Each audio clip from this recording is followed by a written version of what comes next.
சாந்தியும் சமாதானமும் நம்ம அனைவரின் மீதும் உண்டாவதாக. எல்லா புகழும் இறைவன் ஒருவனுக்கு. நம்ம தொடர்ந்து நிலவரங்களை பார்த்துட்டு இருக்கோம். இன்றைக்கி வந்திருக்கக்கூடிய சில முக்கியமான தகவலை ஒரு தொகுப்பாக பார்க்கலாம். அதில் பார்த்திங்கன்னா ஒரு பக்கம் ஏமனில் நடந்த நிறைய சில நிகழ்வுகள் இருக்குது. அவங்க ஒரு பெரிய சாதனையை தான் படைச்சிருக்காங்கன்னு சொல்லணும். அவங்கள பற்றியும் பார்க்கலாம். அதே மாதிரி அமெரிக்கா பார்த்திங்கன்னா இப்போது அந்த மத்திய கிழக்கு பயணத்தில் நிறைய விஷயங்களை அறிவிச்சிருக்காங்க. ஒன்று நம்ம பார்த்துடலாம். முதல்ல நம்ம ஏமன்லேருந்து ஆரம்பிச்சிடலாம்.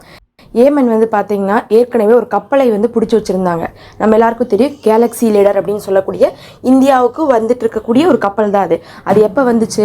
அது ஃபஸ்ட்டு போர் ஆரம்பித்தப்போ அவங்க பிடிச்சது. அதாவது அதெல்லாம் ஒரு போர் ஆரம்பித்து ஒரு மாதத்தில் நடந்தது. ஆனால் இதுவரை அந்த கப்பலை விட்டாங்கன்னு கேட்டால் கப்பலை விடவே இல்லை. கப்பலில் இருந்த ஆட்களை கூட என்ன பண்ணிட்டாங்க, இந்த 3 மாதத்துக்கு முன்னாடி வெளியிட்டாங்க. ஆனால் ஆள்களெல்லாம் அமுச்சுட்டாலும் கூட கப்பலை பிடிச்சி வச்சுருந்தாங்க, கேலக்ஸி லீடருங்க அப்படின்னு சொல்லக்கூடிய அந்த கப்பலை.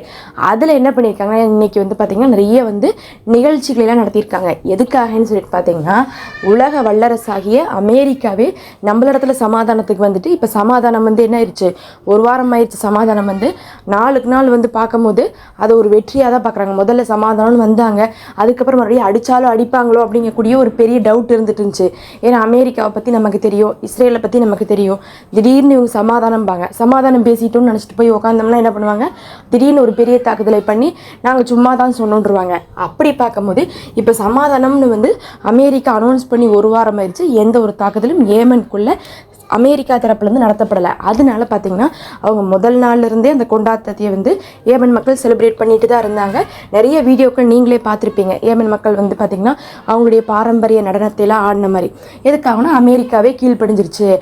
நாம் இந்த 1.5 வருஷமாக பார்த்தோம்னா அமெரிக்காவை தாக்குனதில் அவங்களே ஓரளவுக்கு தோற்று போயிட்டதை ஒத்துக்கிட்டு தான் இப்போ சமாதானத்துக்கு வந்திருக்காங்கன்னா நம்ம ஜெயிச்சிட்டோன்னு சொல்லிட்டு என்ன பண்ணியிருக்காங்க, அவங்க ரொம்ப விமர்சையாக கொண்டாடி இருந்தாங்க. இன்றைக்கி பார்க்கும்போது கேலக்ஸி லீடரில் என்ன பண்ணியிருக்காங்கன்னா ஃபங்க்ஷன்லாம் அரேஞ்ச் பண்ணி அவங்களுடைய வித்தியாசமான சில கல்ச்சர்ஸ்லாம் இருக்குது, அதெல்லாம் வச்சு என்ன பண்ணியிருக்காங்க, இன்றைக்கும் அந்த கொண்டாட்டத்தை அவங்க கொண்டாடியிருக்காங்க. இது ஒரு சாதாரண விஷயம் கிடையாது. நம்மளை கேட்கும் போது சமாதானம் தானே நம்ம நினைப்போம். ஆனால் தொடர்ச்சியாக அமெரிக்காவுடைய தாக்குதலில் ஏமனில் தொடர்ந்து இந்த 1.25 வருஷத்தில் நிறைய மக்கள் இறந்துருக்காங்க. அதை மீறி தான் அந்த மக்கள் பாலஸ்தீனத்துக்காக சப்போர்ட் பண்ணிட்டு இருந்தாங்க.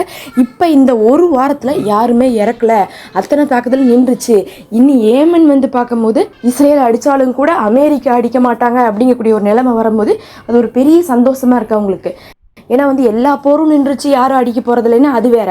ஆனால் நாம் அடித்தாலும் கூட அமெரிக்கா அடிக்க மாட்டானா, அந்த அளவுக்கான ஒரு அடியை நம்ம கொடுத்துருக்கோம்.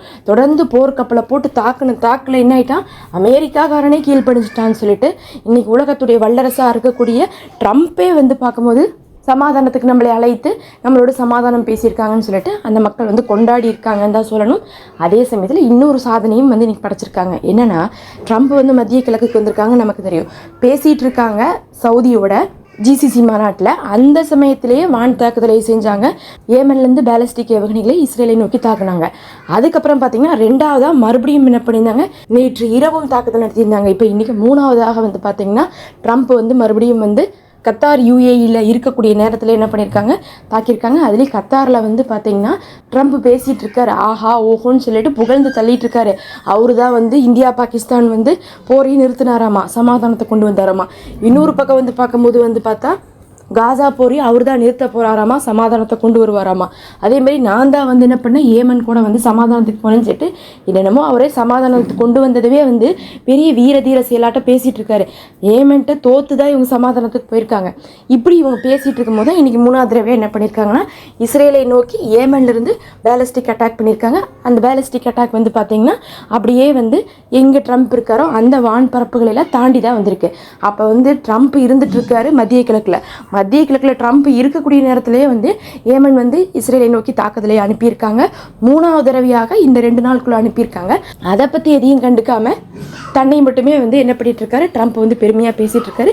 இன்றைக்கி இதை சர்வதேசமே பார்த்துட்டு இருக்கு.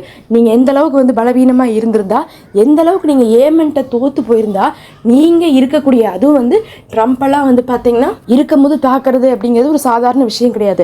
ட்ரம்ப் இருக்கும் போதே அதே வான் பரப்பை பயன்படுத்தி தாக்கியிருக்காங்க. அப்படிங்கும்போது யார்கிட்ட கீழ்ப்படிஞ்சிருக்கா அப்படிங்கிறது காட்டக்கூடியதாக இருக்குன்னு சொல்லிட்டு அங்கே இருக்கக்கூடிய ஏமன் மக்களுக்கு இதுவும் பார்த்தா ஒரு பெருமிதமாக போயிருக்கு. அவங்களும் இன்னைக்கு கொண்டாடி இருக்காங்கன்னு சொல்லலாம்.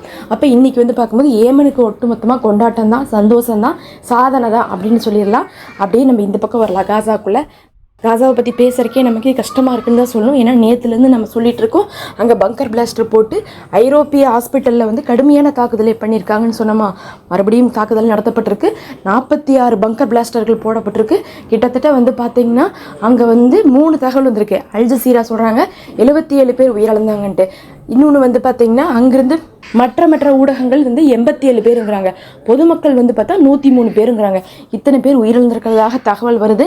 நம்ம வந்து ட்ரம்ப்புடைய செய்திகள் இப்போ போயிட்டு இருக்கிறதுனால யாருக்கும் வந்து அங்கே என்ன நடந்துட்டு இருக்குது அப்படிங்கக்கூடிய பார்வை இல்லாமல் இருக்கு. ஆனால் நல்லா கவனித்து பார்த்தா இதுவரையும் காசால பெரிய தாக்குதல்னு ஒரு 4-5 விஷயம் நடந்திருக்கு.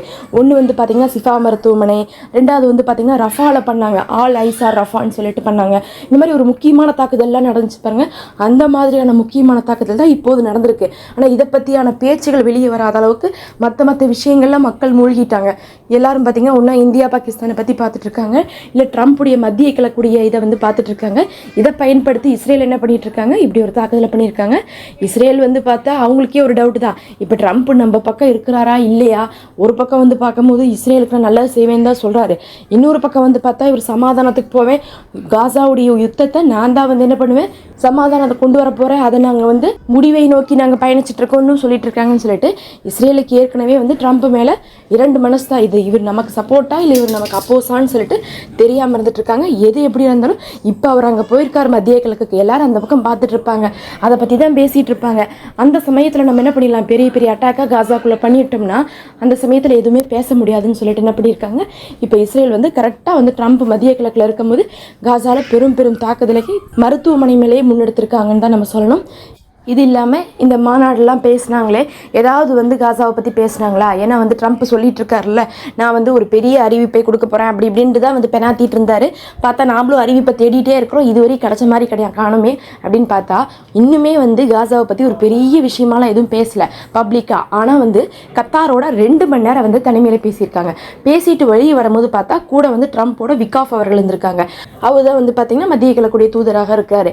அவர்கிட்ட வந்து கூப்பிட்டு பேசும்போது என்னாச்சுன்னா அவர் வந்து சொல்லியிருக்காரு, நாங்கள் வந்து காசாவை பற்றி பேசணும் அப்படின்னு சொல்லிட்டு அவர் தான் சொல்லியிருக்காரு. அப்போ வந்து கத்தார் வந்து என்ன பண்ணியிருக்காங்க, காசாவை பற்றி ட்ரம்ப்கிட்ட பேசியிருக்காங்க ஒரு 2 மணி நேரம் அப்படிங்கக்கூடிய ஒரு விஷயம் தெரிய வருது. அப்போ வந்து ஊடகத்தில் இருந்தவங்க கேட்குறாங்க, எதை பற்றி பேசுனீங்க, அவங்களுக்கு உணவு கொடுக்கறத பற்றியா, தற்காலிகமாக நிறுத்துறதை பற்றியா, நிரந்தரமாக நிறுத்துறதை பற்றியான்னு கேட்டதுக்கு, நீங்கள் கேட்ட அனைத்தையும் பற்றியும் தான் நாங்கள் பேசியிருக்கோம், நல்ல முடிவுகள் எட்டப்பட்டுருக்கு, சீக்கிரமே ஒரு நல்ல விஷயம் வந்து அந்த காசாவுடைய போரில் நடக்க போகுது அப்படிங்கிற மாதிரி விகாஃப் அவர்கள் சொல்லிட்டு போயிருக்காங்க. மற்றபடி வந்து பார்த்திங்கன்னா இந்த ட்ரம்ப் வந்து வரும்போதே வந்து சொல்லிட்டு இருந்தார், நான் ஒரு பெரிய விஷயத்தை நடத்த போகிறேன், இது வந்து பார்த்திங்கன்னா 1000 ஆண்டுகளாக யாரும் சொல்லாத ஒன்று அது இதுன்னு சொல்லிட்டு எல்லாமே பார்த்திங்கன்னா அல் ஜசீராவுடைய ஆய்வாளர், நம்பர் 1 ஆய்வாளர் அவரே சொன்னதுனது கண்டிப்பாக அது வந்து பாலஸ்தீனத்துடைய சுதந்திரம் தான் அப்படிங்கிறதை தான் வந்து சொல்லியிருந்தாங்க. அந்த அளவுக்கு வந்து பார்த்திங்கன்னா எல்லாராலையுமே பாலஸ்தீனத்துடைய சுதந்திரத்தை, அதாவது தனிநாடு கோரிக்கையை வந்து அமெரிக்கா ஏற்றுப்பாங்க, தனிநாடு கோரிக்கையை ஏற்று போகிற நிறுத்திட்டாவே அடுத்தது சுதந்திரம் கிடச்சிரும் அப்படிங்கிற லெவலில் தான் மத்திய கிழக்குடைய ஆய்வாளர்கள், அல் ஜசீராவுடைய ஆய்வாளர்கள்னு சொல்லிட்டு எல்லாருமே சொல்லியிருந்தாங்க. இப்போ கூட என்ன சொல்லிட்டு இருக்காங்கன்னா, அந்த மாதிரியான தகவல்கள் தெரியுது ஆனால் இன்னுமே அறிவிக்கலை, அதை சொல்லிகிட்டே இருக்கிறாங்க. ஆனால் வந்து பார்த்தா நேரடியாக ட்ரம்ப் அறிவிக்கலை, இதுக்கு மேலே எப்போ அறிவிப்பார்னு தெரில. ஏன்னா சவுதியிலேயே அதை அறிவிக்கலை, அதுக்கப்புறம் கத்தார் டீம் வந்து பார்த்திங்கன்னா அதை அறிவிக்கலை. இன்னைக்கு கடைசியாக யுஏஇலையோ இல்லை முடிச்சுட்டு மறுபடியும் அமெரிக்காவுக்கு போயிட்டு அறிவிப்பாரா அப்படிங்கிறது ரொம்ப கேள்விக்குறிதான். ஏன்னா ஏதாவது ஒரு விஷயத்தை இவங்க செய்வாங்கன்னா எங்கே செய்வாங்கன்னா சவுதியில் வச்சு தான் செய்வாங்க. அதனால தான் நமக்கு என்ன ஆயிடுச்சுன்னா இந்த இடத்துல வந்து ஒரு டவுட் இருந்துக்கிட்டு தான் இருக்குது. சும்மா வந்து இந்த மாதிரி வந்து பில்டப் கொடுத்துட்டு பாருங்கள் நான் சீக்கிரமாக ஒரு விஷயத்த செய்ய போகிறேன்னு சொல்லி வந்துட்டு பூராத்தையுமே வந்து பார்த்திங்கன்னா பிஸ்னஸ் எல்லாம் வந்து எடுத்துகிட்டு தான் போகிறாரு. $1 ட்ரில்லியனுக்கும் மேலே வந்து என்ன பண்ணியிருக்காங்கன்னு பார்த்தா கத்தாரே வந்து அவங்களோட வந்து டீலிங் வச்சுருக்காங்க, அதாவது பிஸ்னஸ் டீலிங்கு. இந்த தடவை யாருக்கு லாபமோ இல்லையோ ட்ரம்ப் வந்து ஒட்டு மொத்தமாக போதுங்கிற அளவுக்கு என்ன பண்ணிட்டு இருக்காரு, எல்லா காசையும் மத்திய கிழக்குடைய காசெல்லாம் வலிச்சுட்டு போயிட்டாங்கன்னு தான் சொல்லணும். இந்த அரபு கண்ட்ரிஸுடைய மொத்த காசுமே வந்து பார்த்திங்கன்னா இப்போ எல்லாமே வந்து அமெரிக்காவுக்கு தான் போயிட்டு இருக்குது. ஏதாவது ஒரு முயற்சியை வந்து இந்த காசாவுடைய விஷயத்தில் வந்து எடுக்க போகிறாங்களான்ட்டு சவுதி ஏதாவது பண்ணாங்களான்னு கேட்டிங்கன்னா சவுதி வந்து பேசினார், மன்னர் பேசினார், நாங்கள் வந்து காசாவில் வந்து நிறுத்தத்தை எதிர்பார்க்குறோம் அப்படி இப்படின்லாம் வந்து பேசினார். ஆனால் பெருசாக வந்து பார்த்திங்கன்னா எதுவும் வந்து கம்பல் பண்ணல அப்படிங்கிறத ஆய்வாளர்கள் சுட்டி காட்டுறாங்க. இது ஒரு சான்ஸு, அவன் வந்து தேடி வந்திருக்கான், அப்போ அவன்கிட்ட தான் நீங்கள் என்ன பண்ணணும், டிமாண்ட் பண்ணணும். இப்போ நம்மள்ட்ட ஒருத்தவங்க தேடி வரும்போது தான் நம்ம டிமாண்ட் பண்ணணும், நீங்கள் உங்களுக்கு என்ன வேணும், பிஸ்னஸ் தானே எல்லாம் பண்ணிக்கலாம், நீங்கள் காசாவை மட்டும் என்ன பண்ணிடுங்க, விட்டுருங்க, போரை நிறுத்துங்க அப்படிங்கக்கூடிய ஒரு விஷயத்தை அந்த இடத்துல வந்து சவுதி முன்வைக்க தவறிடுச்சு, அதை மறுக்கிறக்கே இல்லை. அதை இன்றைக்கி எல்லாருமே சுட்டி காட்டுறாங்க. அதே நேரத்தில் கத்தார்லாம் வந்து பார்க்கும்போது ஏன் இவ்வளோ பிஸ்னஸை வந்து அமெரிக்காட்ட வச்சுருக்காங்கன்னு சொல்லிட்டு எல்லாருமே கேள்வி எழுப்புறாங்க. ஒரே ஒரு ஆறுதல், கத்தார் பேசுகிறாங்க, அதை பற்றி காசாவுக்கு சுதந்திரம் வேணும் அப்படிங்கிறத பற்றி பேசுகிறாங்க. அதை மட்டும்தான் இந்த ஒரு ட்ரிப்பில் வந்து பார்க்கும்போது நம்ம ஒரு ப்ளஸ்ஸாக பார்க்க முடியுமோ தவிர மற்றபடி எல்லா ப்ளஸ்ஸும் வந்து அமெரிக்காவுக்கு தான் போயிருக்கு. பொறுத்திருந்து பார்க்கலாம். இன்னும் வந்து நம்பிக்கையோடு நிறைய பேர் வந்து சொல்கிறாங்க. இறைவனே போதுமானவன். நம்ம அடுத்த ஒரு காணொலியில் சந்திப்போம்.